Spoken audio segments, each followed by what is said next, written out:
Welcome back to the channel, everybody. You're watching Journey into Wealth. My name is James. Happy New Year. And first video of the year is underway. I'm super excited about it. I took a week off. I don't know if you noticed or not, but it doesn't matter to me because it was the holidays and that's how we roll.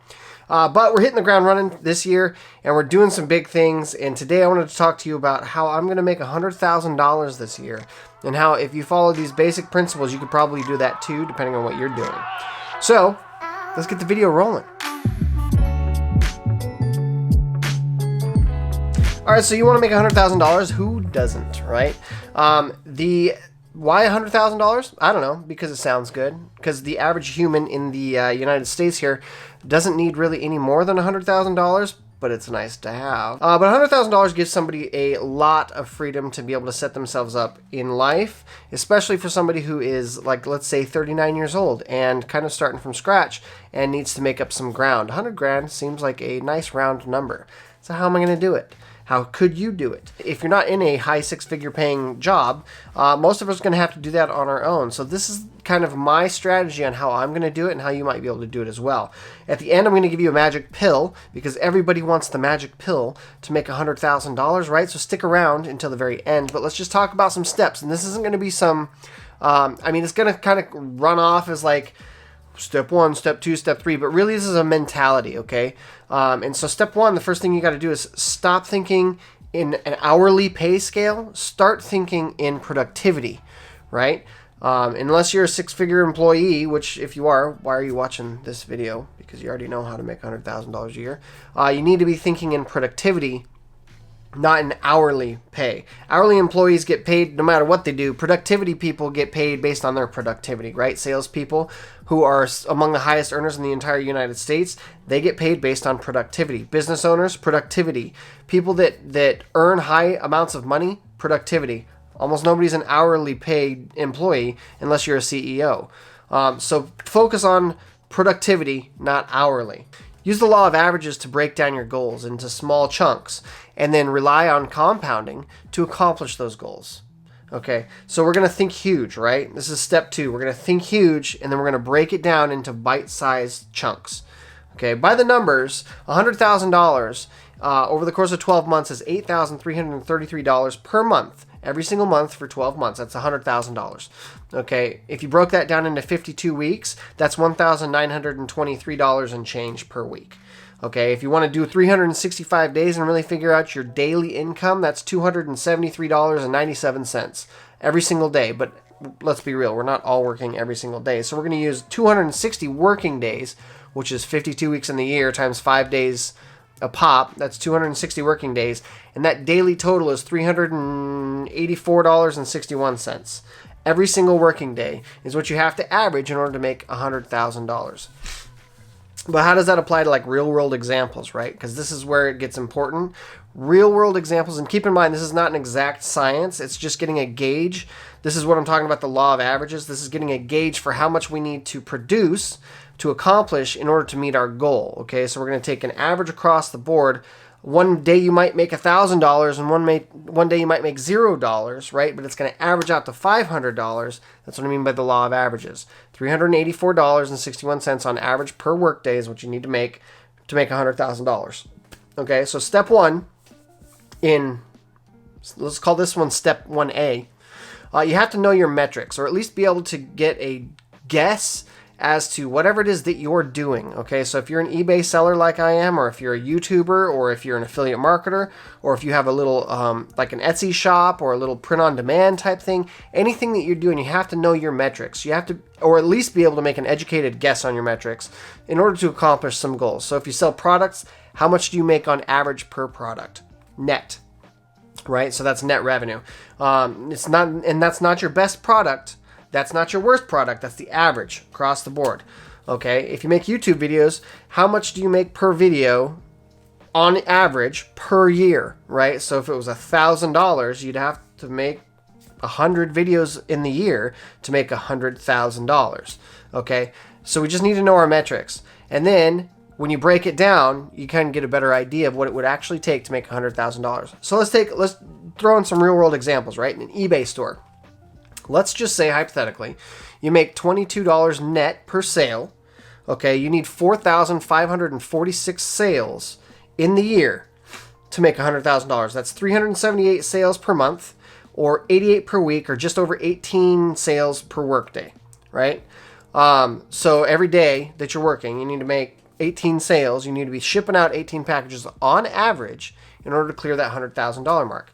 So if you need 18 transactions to sell per day, and let's also say that you have a 1/3 sell-through rate, so 33% sell-through rate over the course of a year, okay, then you need to list 54 items every single day in order to sell 18 of those items at some point along the year, right?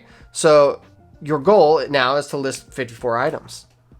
Let's throw in another example. Let's say that you're a YouTuber, right? Let's say you run a YouTube channel, and your average RPM, that's RPM, not CPM, so the revenue per 1,000 views, let's just say that's $13. That's a happy medium. It's actually kind of a little bit high depending on the niche that you're in, but let's just say it's $13. That's what I get paid on my channel. And that's for every 1,000 views. Okay, so you take $100,000, you divide it by $13, and you need 7,692 units of 1,000 views. That's 7.7 million views is what that is. That's a crazy number to comprehend, right? There's 52 weeks in a year, and let's just say that you post 3 videos per week. Okay, so that's 156 videos. And let's say over the course of those 156 videos, you have to get 7.7 million views. So you take 7.7, you divide it by 156, and you end up with roughly 50,000 views per video on average over the entire year. Okay, so if I post a video today, by the end of the year, it needs to have 50,000 views. But again, law of averages, I could get one video that pops off and makes 1 million views. And because I'm doing 3 videos a week, there's a higher likelihood that I will get one video that makes 20 or 1 million views, right, over the course of a year. That essentially cancels out 20 videos. I could get 0 views on 20 videos to average out to 50,000 views. So it gives me an idea of where I need to be. 156 videos, that's 3 videos a week, is what I think as of right now that I would need to accomplish. That sounds like an attainable goal to make $100,000 in just ad revenue. And that doesn't count anything else that we're talking about for a YouTube channel. Let's take another example really quick. Something else that I want to get involved in 2021 is real estate wholesale. So I kind of did some research and I looked into it. I don't have any of my own metrics. This is what I'm talking about when I say you have to have an educated guess on what you might be able to accomplish with, whatever it is that you're doing. From what I've been reading, based on some Facebook groups and some investors and stuff, people that I've talked to, you're going to probably average around $2,500 per assignment fee if you're wholesaling real estate, okay? Now, this is not talking about rentals or anything like that. This is strictly real estate wholesale. So if you made $2,500 per wholesale agreement, that would be 40 transactions in the entire year, right? So that's 3.3 per month, or less than 1 per week. Call it 0.75 per week. So let's just say that I'm really bad at this, and it takes me 1,000 calls to get one transaction, right? That would mean that I have to make 769 calls per week, roughly 154 per day. That's like a telemarketing job on average, which would definitely suck. But if I just put in the work and I put 154 per day, I might get 2 this week, none next week, 2 that week, and it might average out to a total of 40 transactions per year, right? And that would be $100,000 in gross commissions or assignment fees over the course of the year doing real estate wholesale. Okay, so without going into a bunch more real-world examples, that's just kind of how you break down the numbers. And we looked at a couple real-world examples, right? But what if instead of just doing one thing, you did all of them? So that leads us to step 3, which is taking massive, synergistic, yes, that's actually a word, action.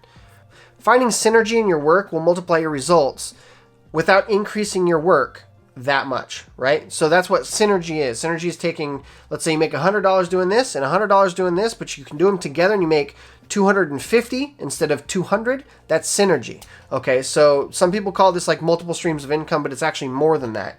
It's multiple streams of income that work together to build each other up. Okay, and you have to focus on synergy if you're going to really boost your productivity. Okay, so let's compare 2 examples. Let's use real estate wholesale because that's what we just talked about. Let's just hypothetically say that you want to hit the ground running. So you invest in a real estate wholesaling course, okay, and it's a good course. You start cold calling. You call a bunch of leads that you find by way of looking these people up that are targeted for your service that you're offering. You find one, you close in, you cash $2,500. Okay, that's great. You got to keep doing that over and over and over and over and over again to make $2,500 over and over again. You got to do that 40 times over the year. Versus, what if you invested in that same course, and it was a good course, right? And you then created a review video on your YouTube channel. You became an affiliate for the course, right? So you get commissions every time that course sells. Then you document the process of you getting your first transaction over the, say, 5, 10 videos or something like that. And then you get ad money for that. And then you get your first deal. You obviously document that. You get your $2,500 for that. So over the course of doing the same exact process that you would have already been doing, you added a little extra work by making a review video and documenting your process, but you've also created digital assets for yourself that will then pay you more passively over the course of maybe the next year or 2 years, 3 years, something like that. You'll create another digital asset that'll pay you commissions on the course that you sell, maybe over the next year or 2 years or 3 years or something like that. You've added a bunch of value by just barely increasing your work by not that much. So that's kind of what it means to think passively, right? So with that in mind, what you're going to do is you're going to want to create an action plan broken all the way down to daily activities. Okay, and then you're going to have to take massive action on those activities every single day, right? You're going to generate momentum no matter what, okay?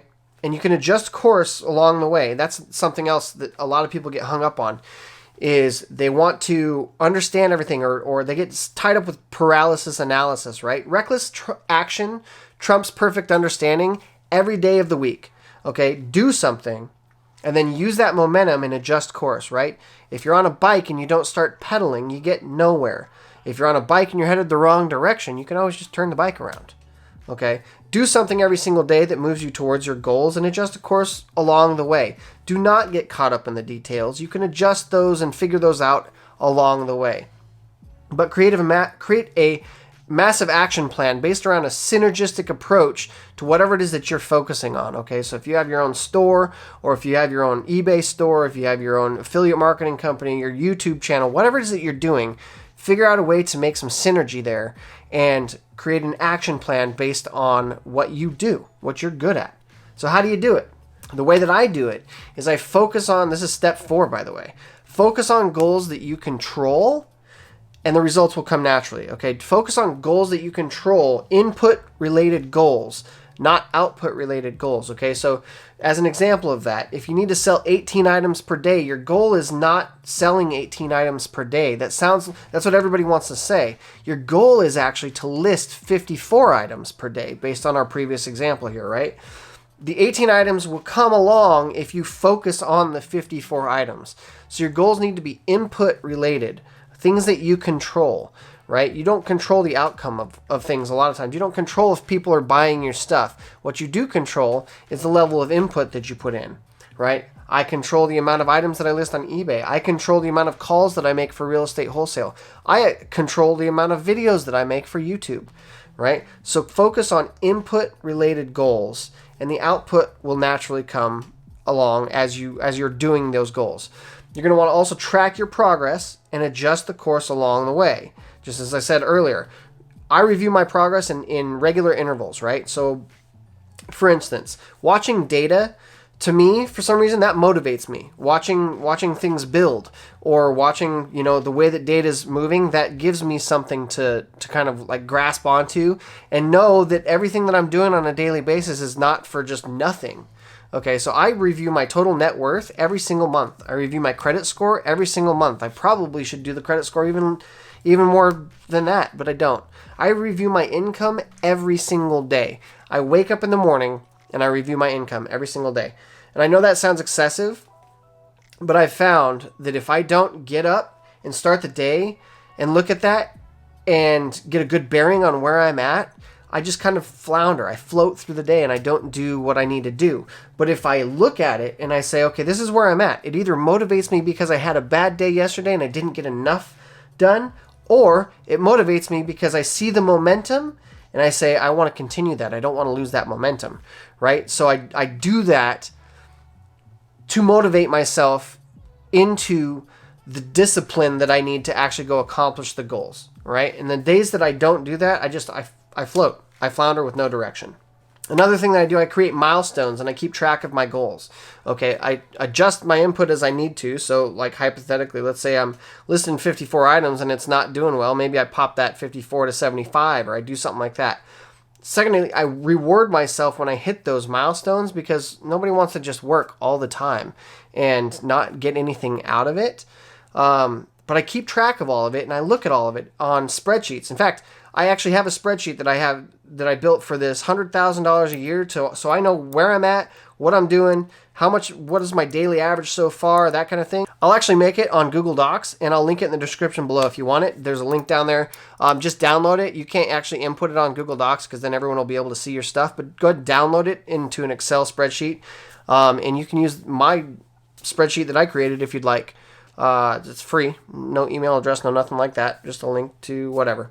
And I get some people need physical paper copies. They have to write their own goals, or there's something about like pen to paper for them. Do that. Do whatever works for you to keep track of your goals and create milestones. Adjust your course along the way.